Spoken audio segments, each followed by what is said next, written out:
ನಾವು ಓದಿದ ವಿಭಾಗದಲ್ಲಿ ಇವತ್ತು ನಾವು ಪರಿಚಯ ಮಾಡ್ಕೋತಾ ಇರೋ ಪುಸ್ತಕ ಅತೀತ. ಕತೆ ಸ್ಟಾರ್ಟ್ ಆಗೋದು ಮಲೆನಾಡಿನ ಒಂದು ಸಣ್ಣ ಹಳ್ಳಿ ದೇವಪುರದಲ್ಲಿ. ಈ ಊರಲ್ಲಿ ಮಹಂತ್ ಮತ್ತು ಹೃನ್ಮಯಿ ಅಂತ ಇಬ್ಬರು ಇರ್ತಾರೆ.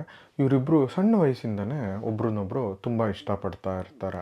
ಮುಂದೆ ಮಹಂತ್ ಓದಿ ಲೈಫಲ್ಲಿ ಸೆಟ್ಲ್ ಆದಮೇಲೆ ಮದುವೆ ಆಗಬೇಕು ಅಂತ ಪ್ಲ್ಯಾನ್ ಮಾಡ್ಕೊಂಡಿರ್ತಾರೆ. ಆದರೆ ವಿಧಿ ಬರಹ ಬೇರೆಯೇ ಇರುತ್ತೆ. ಈ ದೇವಪುರಕ್ಕೆ ಒಂದು ಅದ್ಭುತವಾದ ಇತಿಹಾಸ ಇದೆ. ಈ ಊರಲ್ಲಿ ಒಂದು ನಿಧಿ ಇದೆ ಮತ್ತು ಆ ನಿಧಿನ ಕಾಯೋಕ್ಕೆ ಮಲೆನಾಡಿನ ಅತ್ಯಂತ ಪವರ್ಫುಲ್ ದೈವ ಆದ ಚೌಡಿ ನಿಂತಿರ್ತಾಳೆ. ಮತ್ತು ಇದು ಸಾಮಾನ್ಯವಾದ ಚೌಡಿ ಅಲ್ಲ, 7 ಮುಖದ ಚೌಡಿ.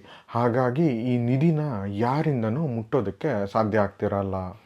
ಈ ಚೌಡಿಗೆ ಹೃನ್ಮಯಿ ಕಂಡ್ರೆ ಅಗಾಧವಾದ ಪ್ರೀತಿ.